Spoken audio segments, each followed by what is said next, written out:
আসসালামু আলাইকুম। C fundamentals চ্যানেলের পক্ষ থেকে আমি ইঞ্জিনিয়ার মারুফ আছি আপনাদের সাথে। রিসেন্টলি আমার একটা প্রফেশনাল কাজ, এই কাজের হচ্ছে এখন এস্টিমেট করতে হবে। স্ট্রাকচারাল আর্কিটেকচারাল কাজ শেষ, আমরাই প্রোভাইড করেছি। তো এর হচ্ছে আমরা এস্টিমেট শুরু করব। তো এস্টিমেট যদি আমরা এই প্রজেক্টটা শেষ করি তাহলে আমাদের এস্টিমেটের মোটামুটি সবগুলো অংশই কভার হয়ে যাবে।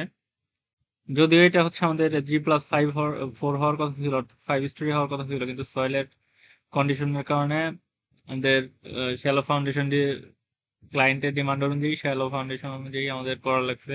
সেই ক্ষেত্রে একটা ফ্লোর কমানো লাগছে। আর আমাদের যেহেতু স্ট্রাকচারালি সাব স্ট্রাকচারের ক্ষেত্রে প্রথমেই আসে ফাউন্ডেশন প্ল্যান। তো ফাউন্ডেশনের হিসাবে আমরা করব, যেহেতু আমাদের এটা শ্যালো ফাউন্ডেশন। তো আমরা প্রথমে শ্যালো ফাউন্ডেশনের কাজটাই করে নেব। তো শ্যালো ফাউন্ডেশন মিন হচ্ছে আমাদের ফুটিং ফুটিং দিয়ে যেগুলো হবে আর কি। তো আমি যদি আমার প্ল্যানে যাই, তো এখানে আমাদের ফুটিং শিডিউল আছে, এরপরে হচ্ছে ফুটিং লেআউট আছে, ফুটিং শিডিউলও দেওয়া আছে। তো প্রথমে আসি আমাদের F1 ফুটিং। তো আমার এই প্ল্যানের মধ্যে F1 ফুটিং কয়টা আছে দেখি। একটা, দুইটা, তিনটে, এই তিনটে F1 ফুটিং আছে আমার, অর্থাৎ 5A, 4A আর হচ্ছে 6E। এগুলো হচ্ছে F1 ফুটিং। তো F1 ফুটিং এর আমার ডাইমেনশন হচ্ছে 7 ফিট বাই 7 ফিট, L/B এর ভ্যালু। তো এই ভ্যালুটা আমরা এক্সেলে দিব। তো আমার কাছে পুরো টোটাল এস্টিমেশন, বিল্ডিং এস্টিমেশনের একটা এক্সেল আছে। তো এটা মডিফাই করে বানানো হয়েছে। আপনাদের যদি কারো লাগে তবে অবশ্যই আমার ওয়েবসাইট থেকে আপনারা অর্ডার করতে পারেন। তো প্রথমে আসি হিসেবে। তো আমাদের F1 ফুটিং হচ্ছে নাম্বার কতগুলা। তো F1 ফুটিং আমার আছে হচ্ছে তিনটা। তো এখানে ভ্যালু দিচ্ছি 3। ফুটিং এর লেংথ হচ্ছে 7 ফিট বাই 7 ফিট। আর ডেপথ হচ্ছে কত, ফুটিং এর ডেপথ।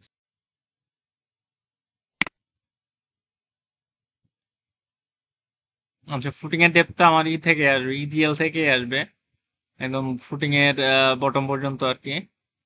তো এই ক্ষেত্রে আমার ইজিএলটা, ফুটিং এর বটমটা 7 ফিটে নেওয়া হয়েছে।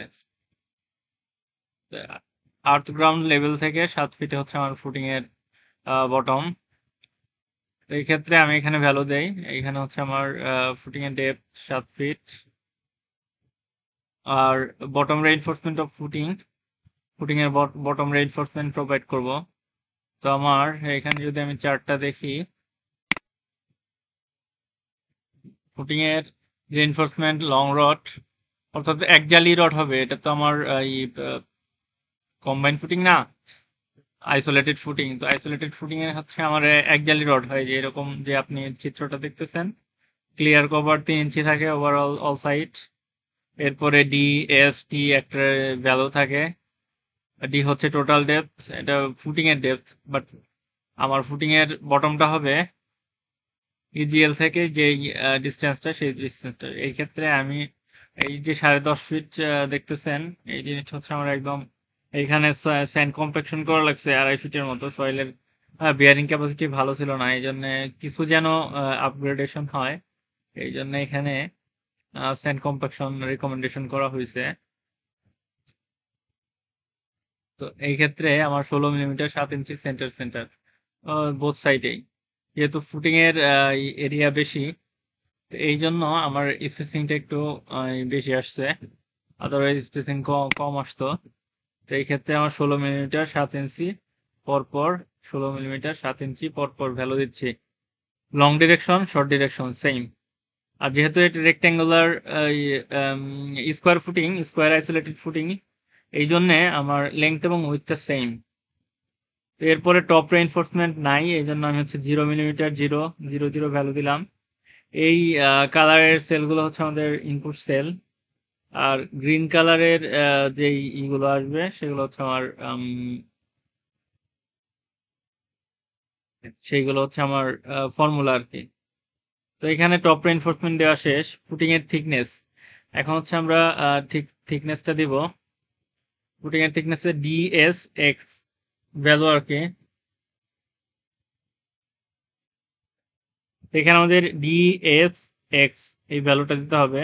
তো ডিএস এক্স ভ্যালু যদি দেখি, তো আমাদের যেই ফিগারটা আছে এখানে, এখানে ভ্যালু অলরেডি দেওয়া আছে ডিএসটি। তো এখানে ডিএসটি, ডি মানে হচ্ছে ডেপথ, এই ডেপথটা হচ্ছে আমার ফুটিং এর ওভারঅল ডেপথ কিন্তু না। এই যে এখানে যেখান থেকে আমার স্লপটা শুরু হয়েছে, অর্থাৎ এই ইন্টার কি বটম থেকে স্লপের স্টার্টিং পর্যন্ত যে ডিস্টেন্স, এই ডিস্টেন্সটা হচ্ছে ডি। আর স্লপের যে ডিস্টেন্স, এই ডিস্টেন্সটা হচ্ছে এস। আর এই টি বা এক্স আমরা হচ্ছে যে এই কলামের এস থেকে আমার স্লপের ইন পর্যন্ত যেই ডিস্টেন্স, তা হচ্ছে টি বা এক্স। তো আমরা এই ভ্যালুগুলো হচ্ছে এখন দিব। তো আমার দেখি 12, 5, 10। আমাদের জন্য সহজ হয়ে গেল। তো আমরা এখানে ভ্যালুটা বসাই দেই এক্সেল এর মধ্যে। 12, 5, 10। এরপরে আমাদের কলাম পেডেস্টাল, অর্থাৎ কলামের সাইজটা আমরা এখানে দিতে পারবো। তো কলাম পেডেস্টালের ডাইমেনশন আমরা দেই। এখানে আমরা ডাইমেনশনটা আমাদের প্ল্যান থেকেই পেয়ে যাব, বা কলাম শিডিউল থেকেই পেয়ে যাব। এক্ষেত্রে আমি যদি দেখি, এটা ছিল 12, 15, 12, 15 FC1 সাইজের কলাম। আর এখানে ছিল 12, 18। তো ম্যাক্সিমামটাই নিব, 12, 18টা নিব। তো এই ক্ষেত্রে কলাম পেডেস্টাল 12 এবং 18 আমরা হচ্ছে এখানে ইনপুট দেই। এরপরে স্যান্ড ফিলিং, আমাদের স্যান্ড ফিলিংটা কতটুকু হবে? তো স্যান্ড ফিলিংটা এখানে আমি হচ্ছে 2.5 ফিট ইউজ করছি। 2 তার 2.5 ফিট হলে আমাদের হচ্ছে 30 ইঞ্চি। ব্রিক ফ্ল্যাট সয়েলিং হচ্ছে 3 ইঞ্চি। সিমেন্ট কনক্রিট অর্থাৎ পিসিসি 3 ইঞ্চি দিতে পারি। তো এই ক্ষেত্রে পিসিসি আমি চাইলে নাও দিতে পারি, যেহেতু আমি যদি আমাদের ফিগারটা দেখাই, তো আমরা এখানে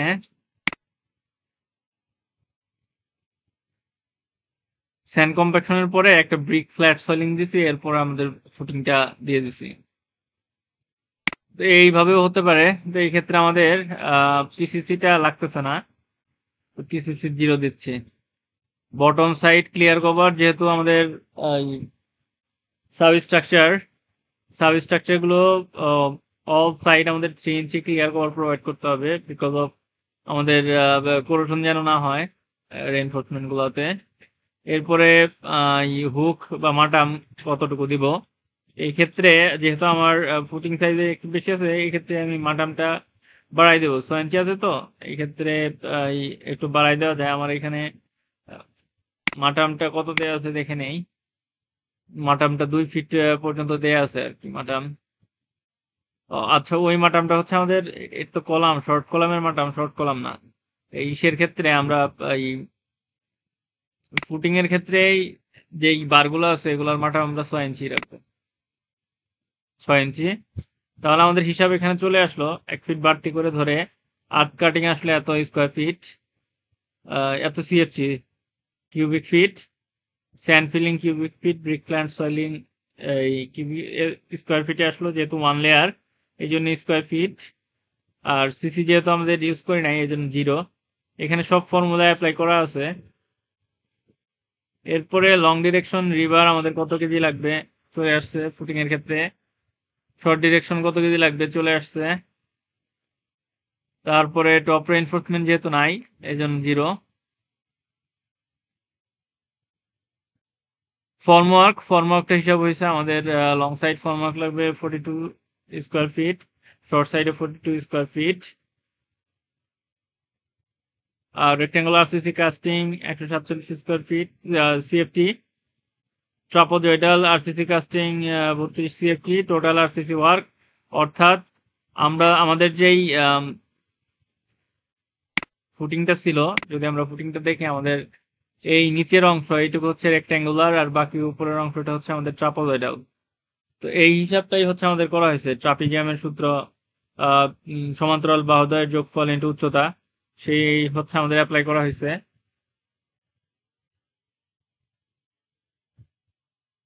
আর এইখানে যদি আমরা আসি যে আমাদের কাস্টিং রেশিওটা কি, আরসিসি কাস্টিং রেশিও আমরা হচ্ছে 1.5-3 ইউজ করছি। তো এর যোগফল হচ্ছে 5.5। 5.5 আসলে এরপরে হচ্ছে আমাদের তাহলে সিমেন্ট লাগবে কত ব্যাগ? 40 ব্যাগ।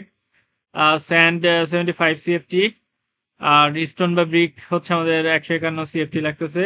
ব্রিক চিপস অর্থাৎ আমরা যদি ব্রিক চিপস ইউজ করি তাহলে হচ্ছে আমাদের 1432 নাম্বার হচ্ছে ব্রিক লাগবে। যদি আমরা স্টোন ইউজ করি তাহলে এত সিএফটি, আর যদি আমরা ব্রিক চিপস ইউজ করি তাহলে 1432টা ব্রিক লাগবে আমাদের। এরপরে সিমেন্ট সিসি, যেহেতু আমাদের সিসি এখানে লাগতেছে না, তো আমাদের দেখেন অলরেডি এখানে 0 ব্যাগ 0 0, কারণ আমরা সিসি এখানে ইউজ করি নাই। এবং এইভাবে আমাদের এই একটা ফুটিং এর হিসাব অলরেডি কমপ্লিট হয়ে গেল।